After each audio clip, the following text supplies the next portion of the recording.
Hello everybody, welcome back to the channel. A while back I had a viewer ask me to do a review of the APX A1. I'd done a video shooting one and I think he was interested in one.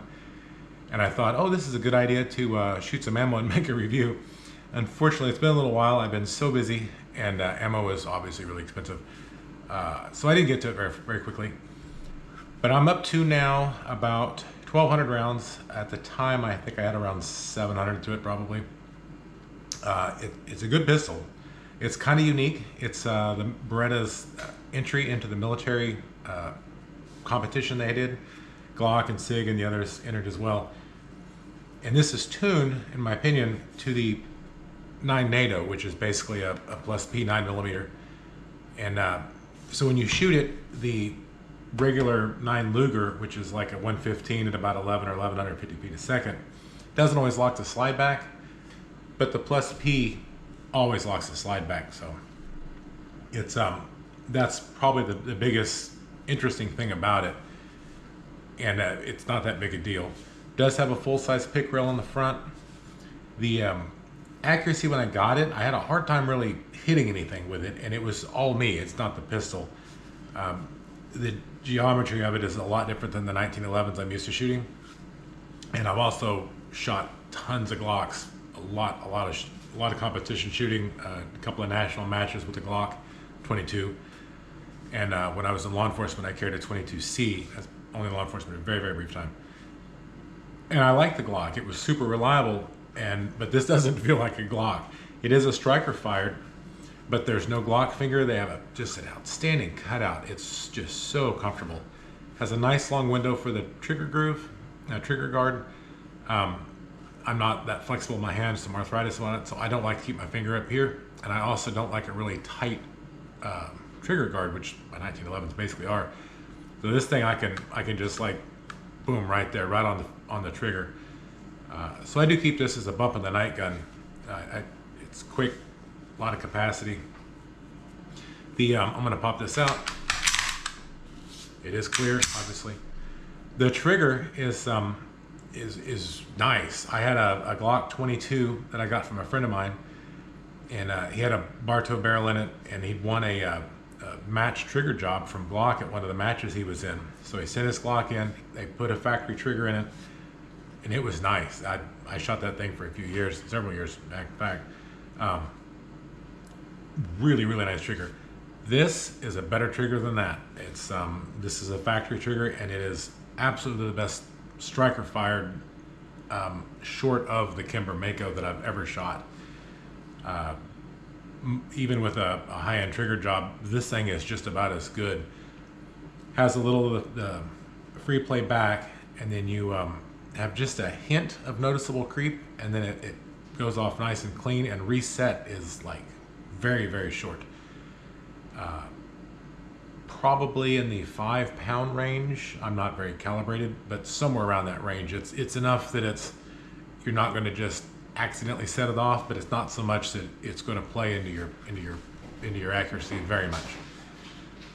Once I got used to it, I find it to be a lot of fun to shoot, quite accurate. It did come factory installed with a Burris FF3. This is a great optic. I have 3 of them.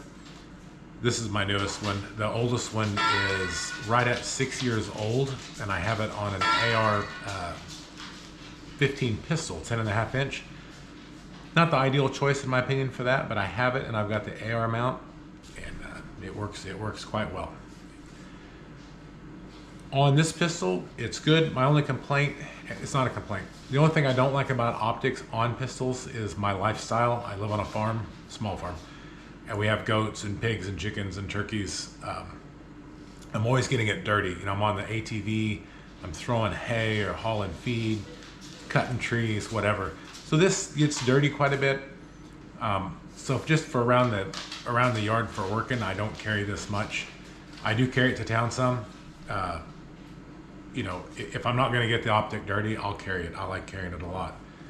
But generally speaking, I'm carrying iron sights just simply because of my lifestyle. It has nothing to do with, you know, optics being good or bad. Yeah, so I got about 1,200 rounds through it. No real complaints. It does have a changeable back strap. I should have got those out to show you. This is the widest one, and you can change them at this point. Anyway, this comes out. And they have a narrow one that makes this narrower and this a little shallower. I've got like I wear a size large glove, and man, this thing this fits really nice, really nice. Ambidextrous mag release. I'm left-handed, as you can probably tell. But when I do the left mag release, I'm going to put this in. It is loaded. So for me, this is how I, as a left-hander, empty the mag. Well, right-handed people use their thumb. So I got this and I was excited and I thought, oh, this will be neat. My wife's Mako has the reversible as well. So I swapped this around and it was the most awkward. I could not drop the magazine with my thumb. I did not like it. So I put it back. I've shot my entire life like this. You know, I had my first 1911 when I was like 16, 17 years old. And you know, this just feels, this is how I do it. But anywho, it is changeable. It sticks out nicely. It's kind of there. It is basically an extended or a competition type release, but it doesn't feel like it when I'm left-handed. It's between my fingers. I don't feel it. It's not. I can't even push the button with that knuckle, so it would be impossible. But that works. It did come with the tritium front sight from the factory, and since it has the optic, they only put on the blacked out sight. Unfortunately, I would like to have a night one on there. Would I buy it again? Yes, I absolutely would. They make a APX A1 Tactical, which has a threaded barrel. Comes with high capacity mags, like 321 round mags, I believe. And it comes with suppressor height sights. So what I want to do is get another one of these, the Tactical, put a suppressor on it. My Doberman's whining up a fit. Zeus, hush buddy. And I'm going to take this optic and put a spacer under it. I have one that is used on shotguns when you put a Burris on a shotgun.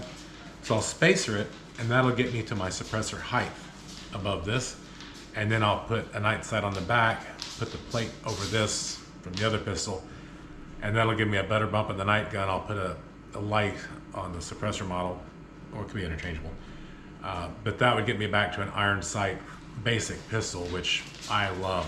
I'd carry this thing quite a bit if I had that setup. So anyway, basically a match trigger, no Glock finger. Once I learned to shoot it, and when I get it on the bag, it's really accurate. It's a nice shooter. I can't complain about that a bit. There's not a huge amount of holsters for it, but there's enough. Beretta has a couple of really good options and some others. And there's this We the People POS thing that I got. Man, don't buy these things. These things would have been really badass circa 1989, but technology has come a lot better. It works on the range. I have some others that I can conceal carry with, the King Tuck. But this is my range holster, and it works for getting it out there, but it's not good for doing the drills kind of thing. Came with two 17 round mags, steel. Love it. Again, these will lock it back, but this don't. Now, the only jams I've ever had, failure to feeds, they were jams and failure to feeds as a combination, is with this crap. These are a frangible type polymer. I'm not sure what the metal matrix is, but it's a polymer matrix kind of thing. The brass is good. It's a good reloadable brass. There's nothing wrong with it. But I got this stuff for like really cheap. It's like 10, 15 cents a round or something. So I bought like 6 or 8 boxes of 9mm and 45. And it jams so bad in all 3 9mm and both of my 45s that I now use it for training ammo. So it's just 17 rounds. I'll put this somewhere in the mix, and probably 70% of the time this is going to jam the pistol. But it doesn't like do a stovepipe where it's hard to clear. It's like a failure to feed you would get if your gun was dirty. So I put these in there, I go out to the range, and I'll go shooting it off. And when it gets to that point, it jams, gives me an opportunity to cycle it. It's like putting in a plastic round, but if it shoots, so be it. I just keep shooting. But if it jams, I get the opportunity to, you know, clear a failure to function, failure to cycle, and then go back to shooting. So that's all I use these for. And then of course I pick up the brass, throw it in the recycle bin to reload. Yep. But anyhow, let's go out and shoot this thing a little bit. I've got these loaded up with some 115. I get these from Locked and Loaded. $219 a thousand. Excellent price, excellent ammo. Right now they've got the 124 grain, which I prefer to shoot for target training. And the reason, there's a funny thing. So the 124s will almost lock this back, but a plus P, this is actually a 77 grain copper solid hollow point plus P from double tap, and it'll lock it back every time, no problem. So as long as it's not the lowest low 9mm, it'll probably lock it back, but it shoots everything just fine other than that. This guy here, I bought these again cheap. I reached out to Underwood and said, you know, what's up with these? Are they safe to shoot? And these are 1400 feet a second, 115, and a 9 NATO is basically 1300 feet a second out of a 115, so it's 100 feet a second lower. The Luger is 1100, so like you got 1100 for Luger plus P, and then this is plus P plus. This didn't like it. It didn't. It cycled the first. I put 2. It cycled the first one, and the second one it jammed, and it looked like it came back so hard it bounced and just kicked it out of battery. Underwood says these are fine to shoot in a revolver and in an AR-9 carbine, but they don't really recommend them for any of the handguns. It is hot shit, let me tell you. Man, it's hot. Double tap, this is 77 plus P. This is what my wife carries in her Kimber Mako, and I occasionally carry it in this, but it's a little more expensive, but it's just really good stuff.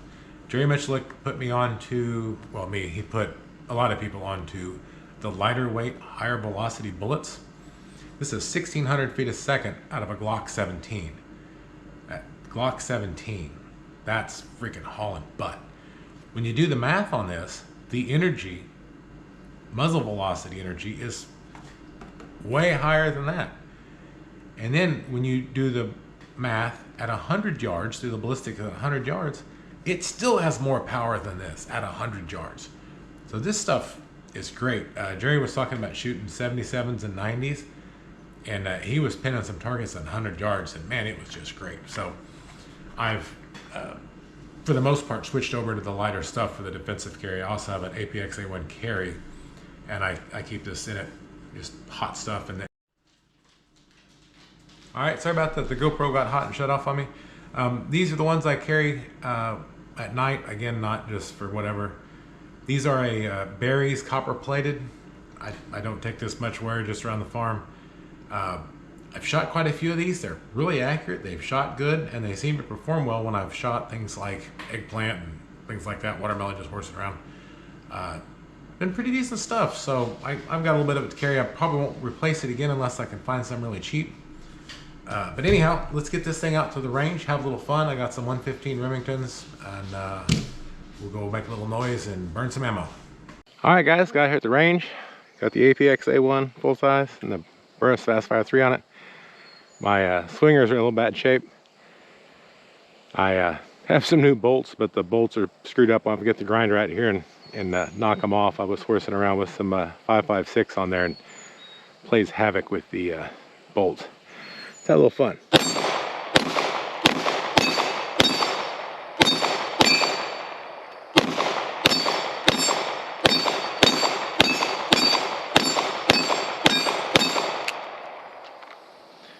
Notice it didn't lock back. That's the ammo. Will point, it does have the front serrations. If I have an optic, there we go. Has front serrations. If I have an optic, I really don't like using this because you can change the settings and whatever. But I like to do one of those jobs. Good to go.